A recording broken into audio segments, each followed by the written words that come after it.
Hello students, कैसे हो आप सभी लोगों का स्वागत है वोल्केनो आईएएस के इस प्लेटफॉर्म पे। स्टूडेंट्स, अगर हम बात करें इस लेक्चर की तो ये लेक्चर हमारा एनसीईआरटी सीरीज़ का लेक्चर है, जिसके अंदर हम 6th क्लास से लेकर 12th क्लास तक की जो भी एनसीईआरटीज़ हैं जो हमारे एग्ज़ाम के पॉइंट ऑफ व्यू से इम्पोर्टेंट हैं, उन सभी एनसीईआरटीज़ को यहाँ पे हम कवर कर रहे हैं। अगर हम बात करें कि इस लेक्चर की, तो ये 6th क्लास की जो हमारी ज्योग्राफी की एनसीईआरटी चल रही है उसी का सबसे लास्ट लेक्चर है। हम बात करें कि Indian climate, vegetation and wild life. अभी तक अगर है स्टूडेंट्स हम बात करें, हमने 6th क्लास की जो हिस्ट्री की जो एनसीईआरटी है वो कंप्लीट की है। अभी जो 7th की जो हिस्ट्री है उसको अभी स्टार्ट करने वाले हैं और 7th की ज्योग्राफी को भी स्टार्ट करने वाले हैं जल्द ही।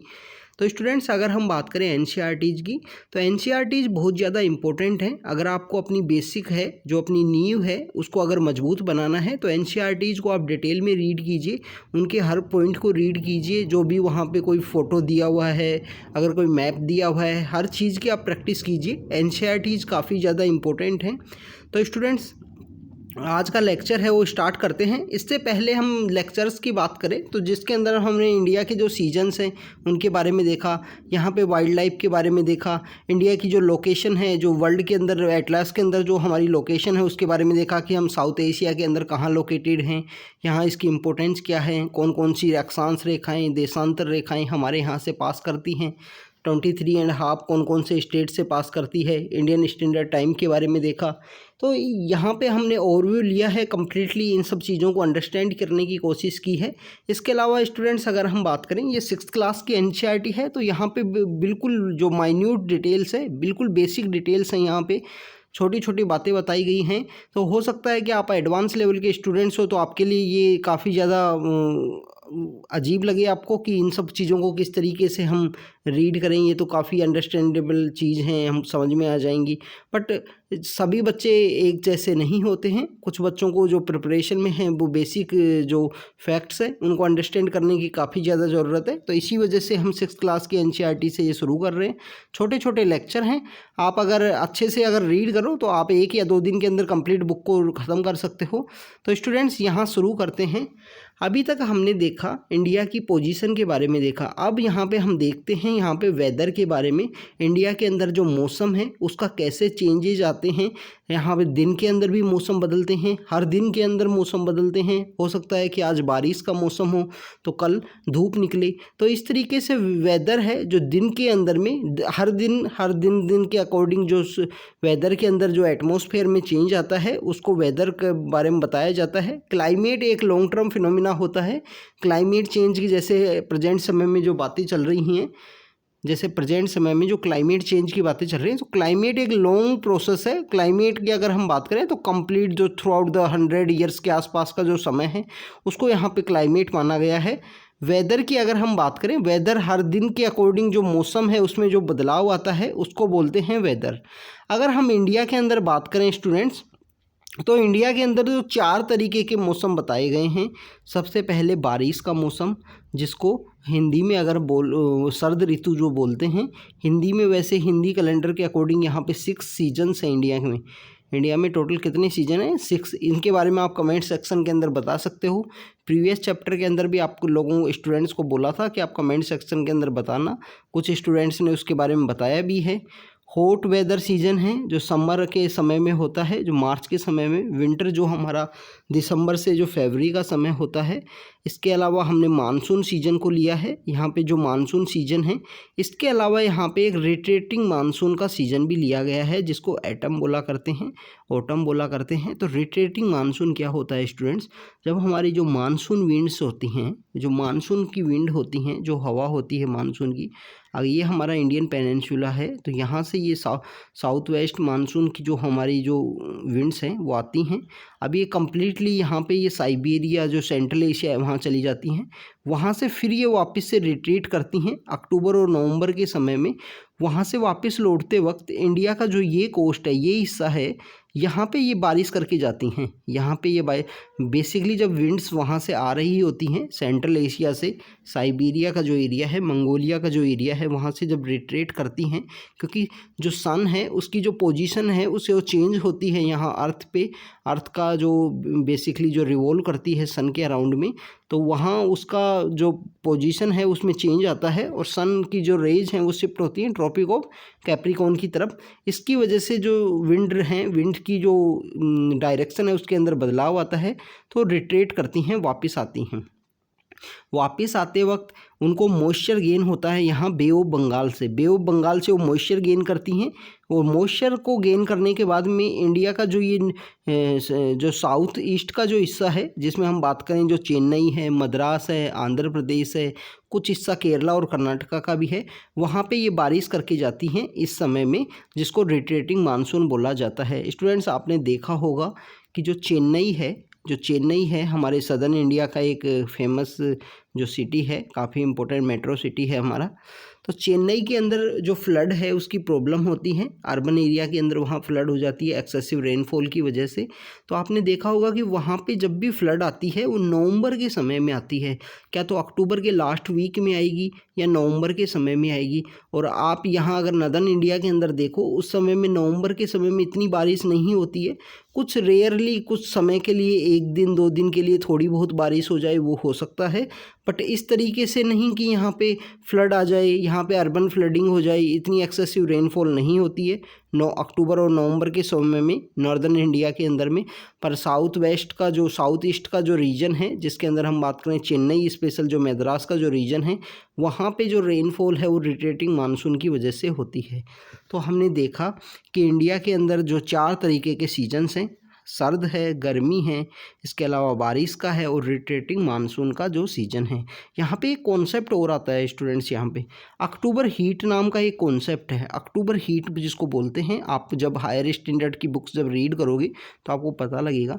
जैसे ही जो मानसून का जो सीजन है, जैसे प्रेजेंट समय में जो आज हम जैसे रीड कर रहे हैं, तो अगस्त का जो लास्ट वीक चल रहा है, तो इस अगस्त के लास्ट वीक के अंदर में आप देखिए स्टूडेंट्स कि अब जब अगस्त और सितंबर का जब समय निकल जाएगा, तो अक्टूबर के समय में जो बारिश है, मानसून सीजन वो ख़त्म हो चुका होगा।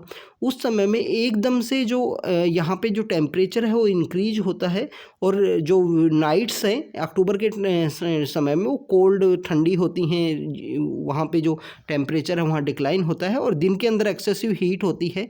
तो इसी को बोला जाता है अक्टूबर हीट। एक कॉन्सेप्ट होता है कि नदर्न इंडिया में आफ्टर द मानसून सीजन एकदम से जो हीट है वो इंक्रीज करती है, उसको अक्टूबर हीट बोला जाता है। तो स्टूडेंट्स, यहाँ पे हमने देखा कोल्ड वेदर के बारे में। अगर हम देखें कोल्ड वेदर, जो हमारा जो सर्द ऋतु है उसके बारे में अगर हम बात करें, तो इसको विंटर सीजन की अगर बात करें, तो यहाँ पे जो सन की जो रेज हैं वो डायरेक्टली फॉल नहीं होती हैं इस रीजन के ऊपर में। तो इस रीजन के ऊपर में डायरेक्टली फॉल नहीं होती हैं, तो यहाँ पे जो सन की रेज से जो हीट मिलनी चाहिए थी वो नहीं मिलती है। इस वजह से यहाँ टेम्परेचर काफ़ी लो रहता है। इस वजह से ही हम सर्दियों के समय में हम धूप के अंदर बैठना पसंद करते हैं, जो धूप के अंदर जो सन बाथ लेने के लिए बैठते हैं, या उस तरीके से हम बैठना पसंद करते हैं। तो कोल्ड वेदर सीजन में जो सन की जो रेज हैं वो डायरेक्टली यहाँ इस रीजन के ऊपर, जहाँ पे जो नॉर्दर्न इंडिया की अगर हम बात करें, स्पेशली नॉर्दर्न इंडिया के अंदर जो रेज हैं वो डायरेक्टली फॉल नहीं होती हैं। जो जितनी भी रेज जो मिलती हैं, इस वहाँ से जो कम्प्लीटली हीट है उसका ट्रांसफॉर्मेशन नहीं हो पाता है, कंप्लीट हीट यहाँ पे नहीं पहुँच पाती है। अगर हम बात करें कि हमारे गर्मियों के मौसम की बात करें, ग्रीष्म ऋतु की बात करें, तो हॉट वेदर सीजन में क्या होता है, यहाँ पे जो रेज हैं more or less directly fall in this region, temperature become very high and hot and dry wind हैं वो यहाँ चलती हैं, उनको लू बोला जाता है।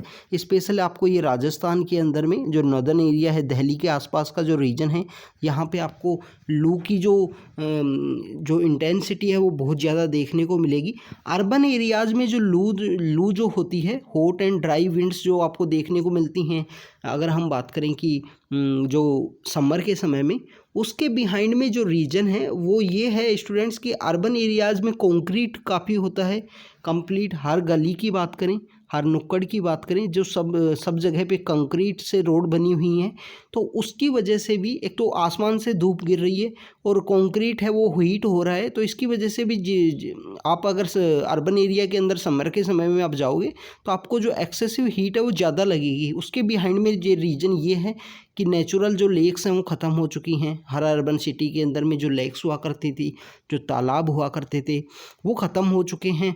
और आपको यहाँ पे जो कंक्रीट की रोड बनी हुई हैं कम्प्लीटली, वो हीट होती हैं, वहाँ से भी हीट निकलती है और कम्प्लीटली जो हीट जो ब्लो करती है वो जो हॉट एंड ड्राई विंड्स ही वहाँ पे आपको अर्बन एरिया में देखने को मिलेगी। तो अर्बन एरिया में जो हीट के बिहाइंड में रीजन है वो हमारा जो इंफ्रास्ट्रक्चर की भी एक प्रॉब्लम है। नेचुरल वेजिटेशन इतना बचा नहीं है शहरों के अंदर में। हर गली हर मोहल्ले के अंदर पार्क होते नहीं हैं। जैसे आपने देखा होगा कुछ ही, अगर आप कोई भी सिटी की बात कर लीजिए, चाहे आप दिल्ली की बात कर लीजिए, जयपुर की बात कर लीजिए, भोपाल, गांधीनगर, अगर हम बात करें कि अहमदाबाद, कोई भी सिटी की बात कर लीजिए, जो गार्डन्स होते हैं, जो पार्क होते हैं, वो कुछ ही लोकेलिटीज़ में, कुछ ही जो पोस एरियाज़ होते हैं किसी भी सिटी के अंदर, वहाँ पे आपको मिलेंगे। बाकी तो जो सेटलमेंट्स हैं वो काफ़ी आपको, जहाँ पे जो सैनिटेशन की भी प्रॉब्लम है, जहाँ पे पार्क ये सब मिलना तो काफ़ी ज़्यादा टफ है। तो इस तरीके की प्रॉब्लम की वजह से अर्बन एरियाज़ में जो हीट है वो ज़्यादा फील होती है। अगर हम बात करें गाँव के अंदर में जो बेसिकली लू चलती है वो वहाँ पे विंड को, हॉट एंड ड्राई विंड की वजह से जो लू है वो ब्लो करती है कम्प्लीटली वहाँ एरिया के अंदर में, और ओपन होता है वहाँ पे जो एरिया होते हैं जो। इसके अलावा स्टूडेंट्स अगर हम बात करें कि साउथ वेस्ट मानसून सीजन की बात करें, रेनी सीजन की बात करें, तो हमारे यहाँ पे जो विंड हैं वो यहाँ पे हमारे अरेबियन ओशियन से, अरेबियन सी से, बे ऑफ बंगाल से जो आती हैं वहाँ से मॉइस्चर गेन करती हैं। और यहाँ पे जो अगर हम बात करें माउंटेन बैरियर्स हैं, रेनफॉल हैं, तो माउंटेन बैरियर से जब स्ट्राइक करेंगी, टकराएंगी, तो यहाँ पे जो बारिश होगी, बारिश की वजह से यहाँ पे काफ़ी ज़्यादा जो फसल हैं वो उस समय में उगाई जाती हैं। आपने देखा होगा कि इंडियन एग्रीकल्चर है जो मोस्टली, जो अगर हम बात करें कि जो हमारा नॉर्थ वेस्ट एरिया है वहाँ पे जो एग्रीकल्चर है वो कम्प्लीटली डिपेंडेंट है रेनफॉल के ऊपर में। इसके अलावा हम बात करें जो एटम सीजन की बात करें, एटम सीजन की अगर हम बात करें, जो मानसून का रिट्रेटिंग मानसून है, यहाँ पे जो विंड हैं वो वापस रिट्रीट करती हैं, वापस से आती हैं, जो बे ऑफ बंगाल से मॉइस्चर गेन करती हैं। तमिलनाडु, आंध्र प्रदेश के अंदर यहाँ इस समय में रेनफॉल रिसीव होती है।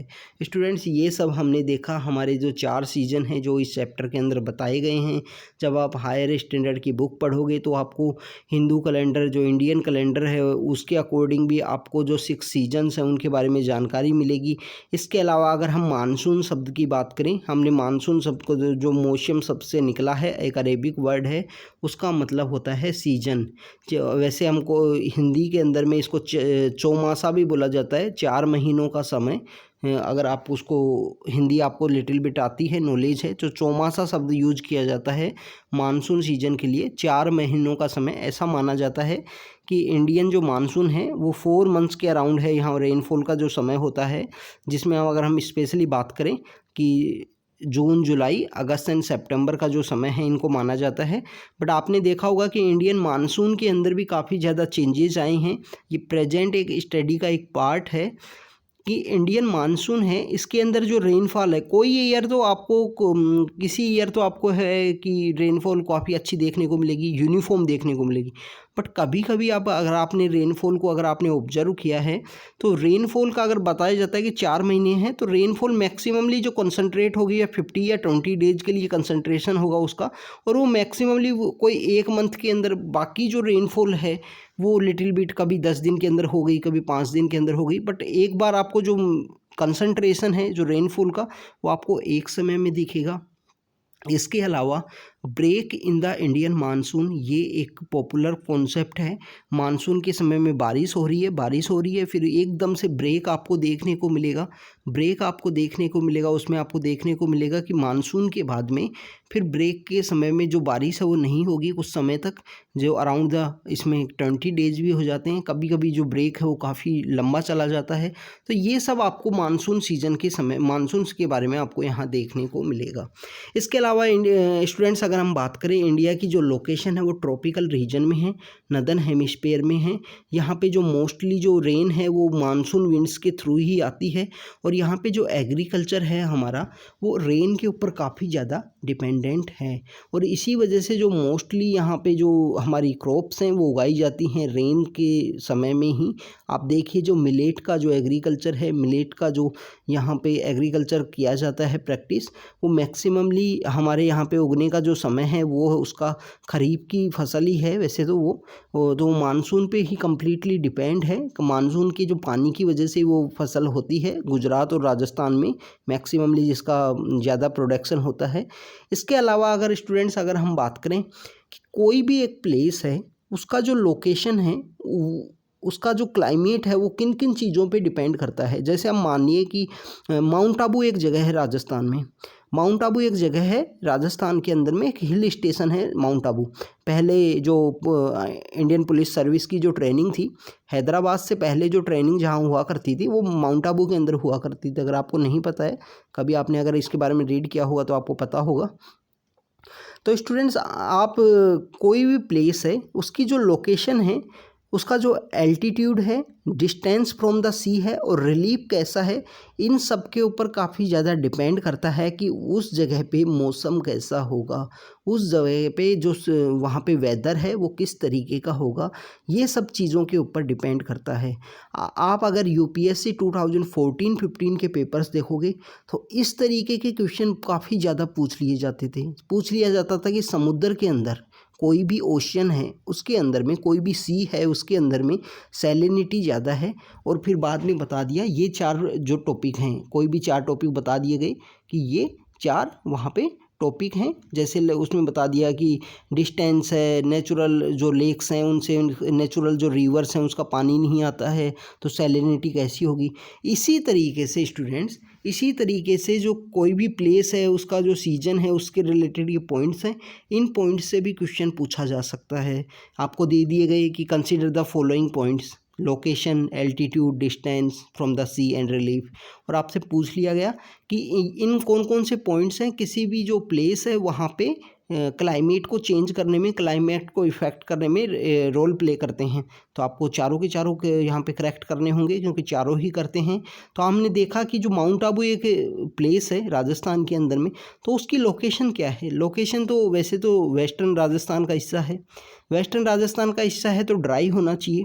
दूसरा हमने वहाँ देखा कि जो एल्टीट्यूड है उसका समुद्र से जो मीन सी लेवल से उसका हाइट है वो काफ़ी अच्छी है। तो एल्टीट्यूड हमने देखा है कि एटमॉस्फेयर के अंदर में जब जब आप ऊपर जाओगे तो जो टेम्परेचर है वो है डिक्लाइन होगा। टेम्परेचर क्या होगा? डिक्लाइन होगा। तो आप देखिए कि उसका एल्टीट्यूड ऊपर होने की वजह से वहाँ पे जो टेम्परेचर है वो काफ़ी कम होता है। इसी वजह से जो समर के समय में जो राजभवन है उसका जो कार्य है, उसका जो काम है राजस्थान के अंदर में, वो वहाँ ट्रांसफ़र कर दिए जाते हैं। कहाँ पे? माउंट आबू के समय में। राजभवन क्या होते हैं? जो गवर्नर जो हाउस होते हैं, गवर्नर का जो वर्किंग सिस्टम होता है उनको। इसी के थ्रू आपने देखा होगा कि जो पहले जो जम्मू कश्मीर स्टेट था उसका एक श्रीनगर कैपिटल हुआ करती थी। इसके अलावा उसका जो काम है वो जम्मू के अंदर भी शिफ्ट कर दिए जाते थे ड्यूरिंग द विंटर और समर के समय में। ये कुछ चेंजेज की बात है, इनके बारे में आपको पता होना चाहिए। जैसे अभी रिसेंटली आंध्र प्रदेश के द्वारा 3 कैपिटल जो प्रपोज की गई थी वो अभी एग्जिस्टेंस में तो नहीं आई हैं। लेजिस्लेटिव कैपिटल, एग्जीक्यूटिव कैपिटल और जुडिशरी कैपिटल के रूप में। वैसे तो जुडिशरी कैपिटल तो आपको हर स्टेट के अंदर डिफरेंट स्टेट्स के अंदर अलग अलग जगह पे आपको दिखेगी। जैसे हम बात करें राजस्थान की, तो राजस्थान के अंदर जुडिशरी जो है, जुडिशरी बेसिकली हम देखिए कि जो राजस्थान में अगर हाई कोर्ट की जो बेंच है वो लोकेटेड है जोधपुर के अंदर में। अगर आप देखिए कि मध्य प्रदेश के अंदर जो बेंच है वो लोकेटेड भोपाल के अंदर भी है। एक बेंच का पार्ट जो भोपाल के अंदर होगा, उत्तर प्रदेश के अंदर इलाहाबाद के अंदर लोकेटेड है। जो मेन जो वहाँ पे जो मेन बेंच होती है, मेन जो सीट होती है हाई कोर्ट की, इसके अलावा उनकी कैपिटल्स के अंदर भी लोकेटेड होती हैं। तो इस तरीके से जो स्टूडेंट, जुडिशरी की कैपिटल तो अलग होती है मैक्सिमम स्टेट्स में, बट एग्जीक्यूटिव और लेजिस्लेचर तो दोनों कोऑपरेशन के थ्रू वर्क करते हैं। यहाँ पे डिफरेंट कैपिटल्स अगर क्रिएट करोगे तो मिसअंडरस्टैंडिंग, मिसकोऑपरेशन का जो इश्यूज़ हैं वो रेज होंगी। तो इन सब के बारे में भी पॉइंट्स काफ़ी न्यूज़ के अंदर में थे जो आंध्र प्रदेश के अंदर सजेस्ट किए गए थे। तो इन सब, ये तो एक्स्ट्रा इन्फॉर्मेशन हुई जो हम बात करते हुए हमने की हैं कि आंध्र प्रदेश में, राजस्थान में जैसे जो राजभवन का जो राजकार्य है वो शिफ्ट होता है। जैसे जम्मू कश्मीर जब स्टेट था तो वहाँ भी चेंज होता था। तो ये कुछ रीजन होते थे वहाँ क्लाइमेटिंग की वजह से भी, वहाँ पे वेदर की वजह से भी। इसका आपने देखे होंगे कि जो ब्रिटिश लोगों ने बहुत सारे हिल स्टेशन है उनको डेवलप किया था इंडिया में। बहुत सारे जो हिल स्टेशन इंडिया के अंदर डेवलप किए थे उसके बिहाइंड में भी यही रीज़न था कि समर के समय में जो इंडिया में जो काफ़ी ज़्यादा टेम्परेचर हाई चला जाता है नदर्न इंडिया में, प्लेन्स के एरिया में, तो उसकी वजह से वो लोग हिल्स की तरफ चले जाते थे। वहाँ पे थोड़ा जो वेदर है वो थोड़ा कूल हुआ करता था इसी वजह से। और फिर बाद में टूरिस्ट डेस्टिनेशन के रूप में वो काफ़ी ज़्यादा डेवलप हो गए हैं जो हिल स्टेशन हैं वो। तो क्लाइमेटिक प्लेस में कोई भी लोकेशन है, एल्टीट्यूड है, डिस्टेंस फ्रॉम द सी है और रिलीफ है, ये कुछ पॉइंट हैं उस जो प्लेस का, वहाँ पे वेदर है उसको डिसाइड करने में। इसके अलावा स्टूडेंट्स आपने देखा होगा कि जैसलमेर है, बीकानेर हैं जो राजस्थान के वेस्टर्न एरिया में हैं, वो काफ़ी ज़्यादा हॉट हैं। द्रास और कारगिल के बारे में अगर हम देखें जो लद्दाख के अंदर हैं, वहाँ काफ़ी फ्रीजिंग कोल्ड पॉइंट वहाँ पे टेम्परेचर होता है। अगर हम डिस्टेंस फ्रॉम द सी एक पॉइंट है, तो इसमें आप देखिए कि जो मुंबई और कोलकाता हैं वो वहाँ पे कहाँ लोकेटेड हैं, बिल्कुल समुद्र के पास ही लोकेटेड हैं। इसकी वजह से वहाँ पे जो टेम्परेचर है वो यूनिफॉर्म बना होगा। यूनिफॉर्म टेम्परेचर किस तरीके से, यहाँ पे आपको टेम्परेचर है वो चेंज नहीं दिखेगा, मैक्सिममली सेम ही रहेगा, ना ज़्यादा सर्दी ना ज़्यादा गर्मी होगी। Being on the coast these place are very humid. इसके अलावा हमको एक जो लोकेशन है जो मेशिन राम है, पहले चेरापूंजी हुआ करता था मेघालय में, जिसको हाईएस्ट रेनफॉल रिसीव करता है, और राजस्थान के अंदर जैसलमेर है जो सबसे कम रेनफॉल यहाँ पे रिसीव करता है।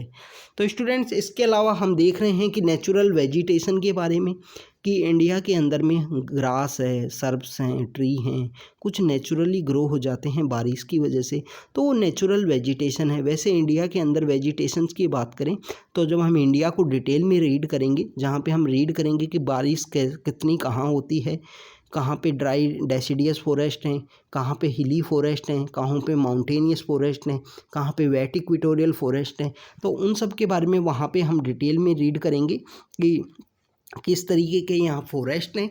नेचुरल वेजिटेशन के बारे में हमने देखा, फॉरेस्ट जो इम्पोर्टेंट रोल प्ले करता है, ऑक्सीजन को एब्जॉर्व करता है, और अगर हम बात ऑक्सीजन को रिलीज करता है, कार्बन डाइऑक्साइड को एब्जॉर्ब करता है। इसके अलावा सोइल है उसको बाइंड करके रखता है, और जो सोइल इरोजन है उसके अंदर में यहाँ पे हेल्प करता है, उसको कंट्रोल करता है। तो इसकी तरह ये अगर आप फॉरेस्ट और नेचुरल वेजिटेशन है तो वाइल्ड लाइफ के जो हैबिटाट है उसके जो रहने के लिए काफ़ी ज़्यादा इम्पोर्टेंट रोल प्ले करते हैं। स्टूडेंट्स हम देखें अगर वाइल्ड लाइफ में, तो इंडिया के अंदर तो वाइल्ड लाइफ की वैरायटी है, डाइवर्सिटी है। आप देखिए कि इंडिया के अंदर तो आप जो लोगों के अंदर में, कल्चर के अंदर में डाइवर्सिटी है, उसी तरीके से आपको यहाँ पे वाइल्ड लाइफ के अंदर भी आपको डाइवर्सिटी देखने को मिलेगी। किस तरीके से डाइवर्सिटी है इंडिया के अंदर, अगर आप देखोगे तो एक एरिया के अंदर आपको डिफरेंट काइंड ऑफ स्पीसीज मिलेंगी एनिमल्स की, एक एरिया के अंदर डिफरेंट काइंड की मिलेंगी। आप गुजरात की बात करें, गुजरात में आपको एशियाटिक लाइन मिलेंगी गिर फॉरेस्ट के अंदर में। आप देखिए कि आपको बंगाल टाइगर मिलेगा, बंगाल के अंदर में मिलेगा। इसके अलावा आपको अगर आप देखें स्नो लिपार्ड मिलेगा नदर्न एरिया के अंदर में, जहाँ पे स्नो से रिलेटेड हैं, वो ऊपर ही वो जो हिली एरियाज़ हैं जिनका एल्टीट्यूड काफ़ी अच्छा है वहाँ पे रहते हैं वो। तो यहाँ पे वाइल्ड वैरायटी है फॉरेस्ट लाइफ की भी। आप देखिए कि यहाँ फॉरेस्ट के अंदर भी काफ़ी चेंजेस हैं, कहीं पे जो फॉरेस्ट है उनकी जो डेंसिटी है वो काफ़ी हाई मिलेगी, कहीं पे फॉरेस्ट इस तरीके से हैं कि जो समर का समय आता है तो अपनी लीव्स को वो छोड़ देते हैं, जिससे वो पानी का जो इवोपरेशन है वो कम से कम हो। तो ऐसे ही आपको बहुत तरीके के यहाँ पे जो ट्रीज़ हैं देखने को, वाइल्ड लाइफ आपको देखने को मिलेगी। टाइगर को अगर हम बात करें तो हमारा नेशनल एनिमल है। स्टूडेंट्स यहाँ पे एक आपसे एक क्वेश्चन है, हमारा एक्वेटिक एनिमल क्या है, इसके बारे में आप कमेंट सेक्शन के अंदर बताओगे। 2009 में इसको डिक्लेयर किया गया है। स्टूडेंट्स इससे रिलेटेड यूपीएससी में क्वेश्चन आ चुका है, तो आपको पता होना चाहिए हमारा एक्वेटिक एनिमल क्या है। इसके अलावा हमने देखा कि गिर फॉरेस्ट के अंदर आपको एशियाटिक लाइन मिलेंगे, आसाम के अंदर वन हॉर्न राइनो मिलेंगे, एलिफेंट मिलेंगे। एलिफेंट तो आपको कर्नाटका और केरला के अंदर भी मिलेंगे। स्टूडेंट्स आप देखिए कि वेस्टर्न राजस्थान के अंदर, वेस्टर्न गुजरात के अंदर आपको कैमल मिलेंगे, वाइल्ड एस मिलेंगे। तो इन सब के बारे में आपको जानकारी होगी। वाइल्ड एस से रिलेटेड जो वहाँ पर एक सेंचुरी भी है इनकी, कैमल्स की भी है। ग्रेट इंडियन बस्टर्ड भी है, जो ग्रेट इंडियन बस्टर्ड है वो डेजर्ट एरिया में मिलता है, राजस्थान का स्टेट बर्ड है। इसके अलावा आपको वाइल्ड गोट हैं, स्नो लियोपार्ड्स हैं, ये हिमालयन रीजन में मिलेंगे। तो इंडिया की जो कल्चरल लाइफ जैसे रिच है, काफ़ी डाइवर्स है, उसी तरीके से यहाँ पे जो बर्ड लाइफ है, एनिमल लाइफ है, वाइल्ड लाइफ है, वो भी काफ़ी ज़्यादा डाइवर्स है। काफ़ी ज़्यादा यहाँ पे different different kind of species हैं, different different kind of animals हैं जो यहाँ पे रहते हैं। जैसे पिकॉक हमारा नेशनल बर्ड है, तो हमारा एक्वेटिक एनिमल क्या है इसके बारे में आप बताओगे। इसी समय में आपको एक जानकारी मिलेगी कि इंडिया में जो माइग्रेटरी जो बर्ड्स हैं उनकी जो पॉपुलेशन है वो भी काफ़ी अच्छी है। माइग्रेटरी बर्ड्स यहाँ पे जैसे फ्लेमिंगो की बात करें, लास्ट 2 ईयर बैक जो राजस्थान के अंदर एक लेक है सांबर लेक, जो सोल्ट के लिए काफ़ी ज़्यादा पॉपुलर है। सांबर लेक के अंदर बहुत सारे माइग्रेटरी जो बर्ड्स हैं उनकी जो डेथ होने लग गई थी। सुल्तानपुर नेशनल पार्क है जैसे हरियाणा के अंदर, वहाँ भी ये आपको देखने को मिलेगा। तो ये अगर आप रीड करोगे तो वो कुछ ऐसी कुछ प्रॉब्लम्स आई थी जिसकी वजह से इनकी डेथ होने लग गई थी माइग्रेटरी बर्ड्स की। ये माइग्रेटरी बर्ड्स यहाँ साइबेरिया से आती हैं, विंटर के समय में इंडिया में आपको देखने को मिलेगी। भरतपुर के अंदर जैसे घना पक्षी वहियार है राजस्थान के अंदर में, तो वहाँ भी आपको देखने को मिलेगी। जो माइग्रेटरी बर्ड्स हैं उनकी जो संख्या है वो काफ़ी ज़्यादा होती है, काफ़ी ज़्यादा नंबर्स में ये इंडिया में माइग्रेट करती हैं, तो इनके बारे में आपको पता होना चाहिए। तो ये आर्कटिक सर्किल जो हमारा बिल्कुल फार नर्दर्न एरिया है वहाँ से माइग्रेट करते हुए इंडिया में आते हैं। और इंडिया सेंट्रल एशियन जो फ्लाईवे है, फ्लाईवे क्या है, जो माइग्रेटरी बर्ड्स के कुछ रास्ते हैं जिनके थ्रू ये आते हैं। सो सेंट्रल एशियन जो फ्लाईवे है उसका इंडिया के थ्रू ही वहाँ का रास्ता है, इंडिया इसी के अंदर गिरता है। इसके अलावा इंडिया ने अगर हम बात करें हमारे देश के अंदर में जो टाइगर है उसको प्रोटेक्ट करने के लिए प्रोजेक्ट टाइगर लॉन्च किया गया। 1973 में ये लॉन्च किया गया था स्टूडेंट्स, प्रोजेक्ट टाइगर लॉन्च किया गया। उसी तरीके से एलिफेंट के प्रोटेक्शन के लिए प्रोजेक्ट एलिफेंट लॉन्च किया गया। आपको पता होगा स्टूडेंट्स, जो बहुत सारे एलिफेंट की जो डेथ है वो बिजली के जो शॉक हैं उनकी वजह से भी हो रही है। जैसे फॉरेस्ट एरिया में रेलवे लाइन्स हैं, और रेलवे लाइन्स आपको पता है कि इलेक्ट्रिसिटी के ऊपर चलती हैं, तो उन एरियाज़ में जो एलिफेंट हैं उनकी बहुत सारे एलिफेंट की जो डेथ है इलेक्ट्रिसिटी की वजह से, इलेक्ट्रिसिटी के शॉक की वजह से भी हो रही हैं। प्रोजेक्ट टाइगर का आपको पता है कि इनकी पोचिंग होती है, तो इनसे रिलेटेड भी काफ़ी ज़्यादा कुछ इश्यूज़ भी हैं। गवर्नमेंट ने उनके अगेंस्ट में, अगर हम वन हॉर्न राइनो की बात करें तो ऐसे ही गवर्नमेंट ने इनके प्रोटेक्ट करने के लिए, इनको बचाने के लिए काफ़ी ज़्यादा एफर्ट्स लगाए जा रहे हैं, काफ़ी ज़्यादा इनिशिएटिव्स लॉन्च किए जा रहे हैं। तो स्टूडेंट्स हम उन सब के बारे में डिटेल में रीड करेंगे जब हम हायर स्टैंडर्ड की जब बुक्स हैं उनको रीड करेंगे। तो अभी तो जब तक के लिए हम इतना ही रखते हैं। हमने यहाँ पे इंडिया के बारे में देखा, वाइल्ड लाइफ के बारे में देखा, सीजन्स के बारे में देखा, क्लाइमेट में कैसे चेंज आ रहा है उनके बारे में देखा, किसी भी लोकेशन के अंदर में जो वेदर है वो किस तरीके से डिसाइड होता है, क्या क्या पॉइंट्स हैं जो वहाँ पे रोल प्ले करते हैं, उन सब के बारे में देखा। तो इसके साथ हमारी जो 6th क्लास की जो NCERT है वो कंप्लीट होती है। आप इस बुक को एक बार खुद से रीड करना, अच्छे से रीड करना। अगर आपको कोई भी डाउट हो तो आप मुझे कनेक्ट हो सकते हो, आप मुझे अपना मेल भेज सकते हो। हमारे जो वोल्केनो IAS के प्लेटफॉर्म पे जो मेल है उस मेल ID पे मेल भेज सकते हो। आपको कोई भी प्रॉब्लम हो पढ़ाई करने में, कोई वैसे प्रॉब्लम आ रही हो कि किस तरीके से पढ़ना है, तो स्टूडेंट्स कंटिन्यू हार्ड वर्क कीजिए अपने एग्ज़ाम के लिए। हमको एग्ज़ाम क्रैक करना है। तो thank you students, thank you very much.